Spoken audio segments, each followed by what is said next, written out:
नमस्कार and welcome you all to Study IQ. मैं हूं प्रशांत धवन। नाउ पाकिस्तान की तरफ से रिसेंटली एक बहुत ही बड़ी स्टेटमेंट आई है। कई दशकों के बाद लाहौर एग्रीमेंट को लेकर पाकिस्तान ने ओपनली कहा है कि हाँ, इनसे गलती हुई थी। इन्होंने लाहौर एग्रीमेंट इंडिया के साथ तोड़ा था। नाउ यहाँ पे आप ये फोटो देख पाओगे, ये दोनों भाई हैं। ये शहबाज शरीफ, ये नवाज शरीफ, ये हैं पाकिस्तान के प्रधानमंत्री और ये हैं पाकिस्तान की मेन पॉलिटिकल पार्टी आज के समय PMNL, इसके लीडर। तो नवाज शरीफ ने रिसेंटली ये बात बोली है। बाय द वे 1999 में 1998-1999 में नवाज शरीफ थे पाकिस्तान के प्राइम मिनिस्टर।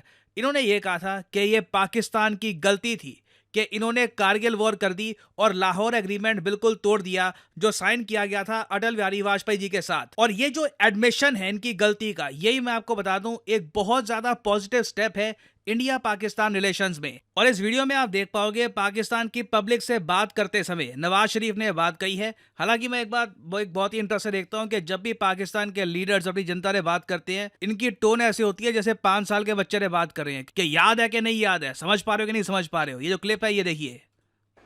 उसके बाद फिर वाजपेयी साहब लाहौर तशरीफ लाए। याद है या नहीं याद है? याददाश्त कमजोर है ना आपकी?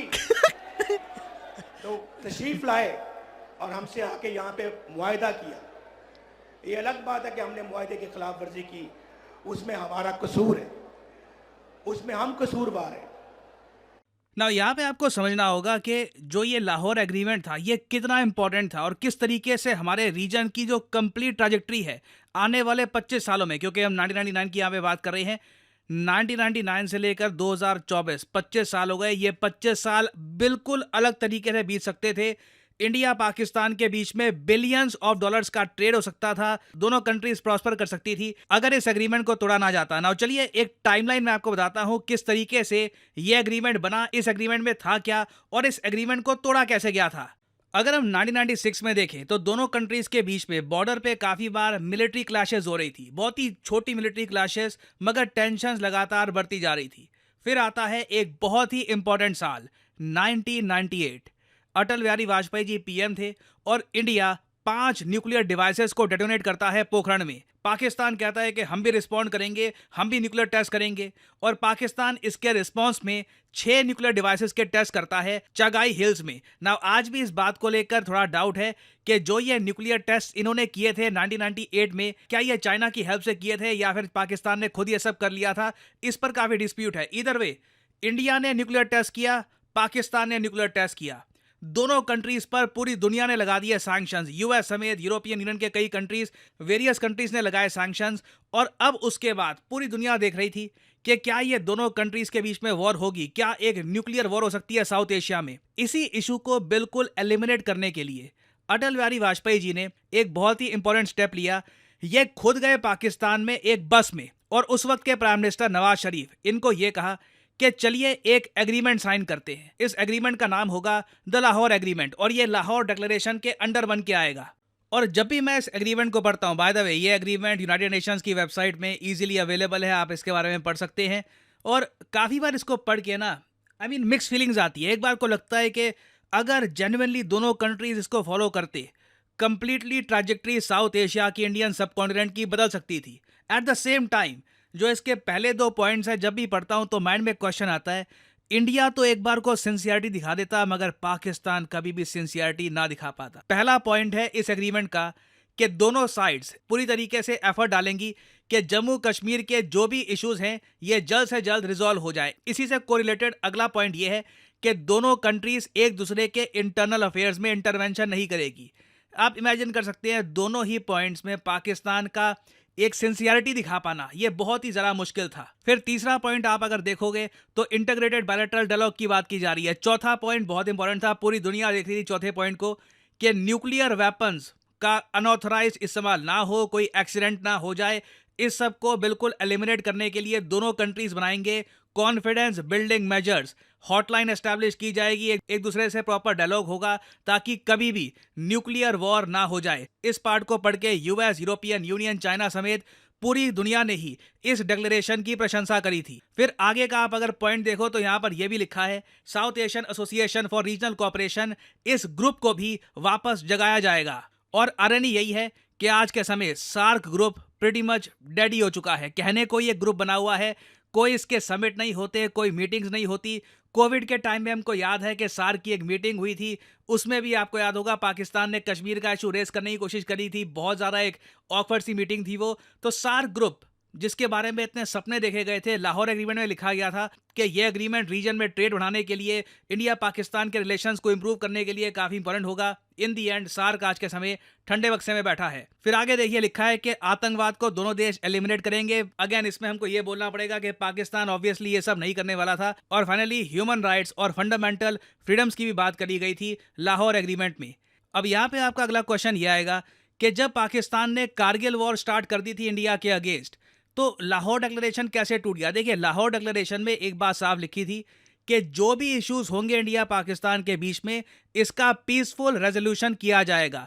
हिंसा का इस्तेमाल, वॉर का इस्तेमाल नहीं होगा। मगर परवेज मुशर्रफ ने यह सोचा कि ये कारगिल हाइट्स कब्जा लेंगे और उसके बाद कारगिल वॉर हुई, बहुत बुरी तरीके से पाकिस्तान की हार हुई और इसका रिजल्ट ये हुआ कि लाहौर एग्रीमेंट जो इंडिया पाकिस्तान के रिलेशंस को कंप्लीटली ट्रांसफॉर्म कर सकता था, ये भी बिल्कुल खत्म हो गया। इंडिया में आप कह लीजिए एक बहुत ज़्यादा मिसट्रस्ट क्रिएट हो चुका था पाकिस्तान को लेकर। India was never going to trust Pakistan after Kargil war. और इसी बात को लेकर नवाज शरीफ ये कह रहे हैं कि अब 25 साल हो चुके हैं, बड़ा एक जियोपॉलिटिकल ब्लंडर हुआ था, पाकिस्तान ने कुछ अचीव नहीं किया पिछले 25 सालों में और इंडिया के साथ रिलेशंस खराब करके इकोनॉमिकली भी इन्होंने बहुत सफ़र किया है ना। अब यहाँ पे आपका मेन क्वेश्चन ये आएगा, चलो ठीक है ये सब बातें एक हिस्ट्री का पार्ट है, मगर अचानक से नवाज शरीफ यहाँ पर ये को कह रहे हैं कि पाकिस्तान ने गलती करी थी। क्या ये संकेत भेज रहे हैं इंडिया को अच्छे रिलेशंस के लिए? मे भी देखो यहाँ पर हमको मेन यहाँ पर बात देखनी पड़ेगी कि पाकिस्तान बहुत बुरी हालत में है आज के समय। और जब मैं ये वर्ड कहता हूँ बुरी हालत, आपको ये देखना होगा 25% इन्फ्लेशन रेट के साथ। हाल ही में एशियन डेवलपमेंट बैंक ने इसके बारे में रिपोर्ट पब्लिश करी थी। पाकिस्तान के पास हाईएस्ट कॉस्ट ऑफ लिविंग है इन एशिया। और ऐसा नहीं है कि यहाँ पर लोग अमीर हो रहे हैं, सड़कें दुबई जैसी हो गई है, सिंगापुर जैसा हो गया, नहीं। करेंसी की वैल्यू लगातार गिर रही है, इन्फ्लेशन इतनी तेजी से बढ़ रही है, बेसिक चीज़ें जैसे कि आटे के दाम 800 रुपये, रोटी 25 रुपये की क्रेजी प्राइसेस पहुंच चुके हैं। और आम लोग कहीं से भी, जो आप कह लीजिए lower class, lower middle class है पाकिस्तान का, ये बहुत सफ़र कर रहा है। तो कहीं ना कहीं से मैं कहूँगा पाकिस्तान इंडिया के साथ बेहतर रिलेशंस करने की कोशिश करेगा, at least for the time being, जब तक इनकी इकोनॉमिक हालत ठीक नहीं हो जाती। और अगर यहाँ पे आप सोच रहे हैं कि इंडिया के साथ रिलेशंस थोड़े बहुत इंप्रूव करके पाकिस्तान की जो आर्थिक हालत है इसमें क्या इंप्रूवमेंट आ सकती है, देखो इनकी मिलिट्री थोड़ा बहुत खर्चा बचा सकती है, वो भी इस तरीके से चाइना के प्रेशर के अंडर पाकिस्तान बहुत ही जल्द बलूचिस्तान और जो अफगानिस्तान के साथ इनकी जो बॉर्डर है यहाँ पर बड़े ऑपरेशन स्टार्ट करने वाला है। ये 1-2 साल में स्टार्ट हो जाएगा, काफ़ी वायलेंस होने वाला है, बहुत ज़रा ख़राब इमेजेस वीडियो सामने आएंगी पाकिस्तान से। तो उस दौरान ऑब्वियसली ये लोग चाहेंगे, पाकिस्तान चाहेगा कि इनकी जो ईस्टर्न बॉर्डर है इंडिया, यहाँ पे कुछ प्रॉब्लम ना हो जाए, इंडिया पीओके या फिर कहीं और कुछ करना दे, उससे पाकिस्तान सिक्योरिटी के मामले में आप कह लीजिए डिसइंटीग्रेट कर सकता है। तो आने वाला टाइम देखिए बहुत ही ज़रा मुश्किल होगा पाकिस्तान के लिए।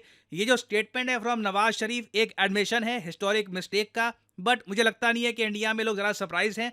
और एट द सेम टाइम लगता नहीं है कि इंडिया अभी भी नवाज शरीफ के लौटने के बाद भी पाकिस्तान पर भरोसा करने वाला है। और फाइनली यहाँ पे मैं आपसे पूछूंगा एक क्वेश्चन, हाल ही में वो कौन सा देश है जिसने पार्टनर किया है रिलायंस जियो और टेक महिंद्रा के साथ? जी हाँ, ये दोनों कंपनीज एक अफ्रीकी देश में 4G और 5G इंफ्रास्ट्रक्चर बहुत ज़्यादा इंप्रूव करने वाली है। बहुत बड़ा टेंडर है अपने आप में। बताइए कि किस कंट्री में ये सब किया जाएगा। ये है यहाँ पे आपकी ऑप्शंस, जिम्बाब्वे, लाइबेरिया, सेनेगाल या फिर घाना।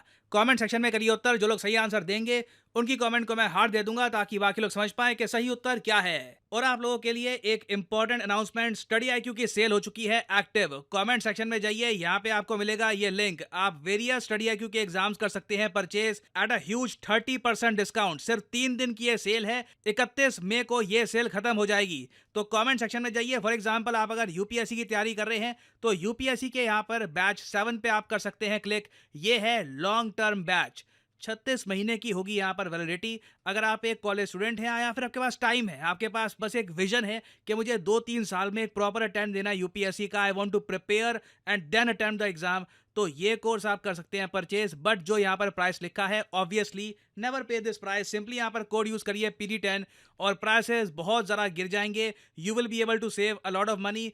मंथली 1000 रुपीज से भी कम पे करके आप यूपीएससी एग्जाम की तैयारी कर सकते हैं घर बैठे। यहाँ पे आपका प्रीलिम्स, मेंस एंड इंटरव्यू तीनों कवर होगा। साथ ही साथ आपको फिजिकल बुक्स भी मिलेंगी delivered to your home. So use the code PD10 and save money. इसी नोट के साथ ये है वीडियो का। Thank you for listening. As always, may the gods watch over you.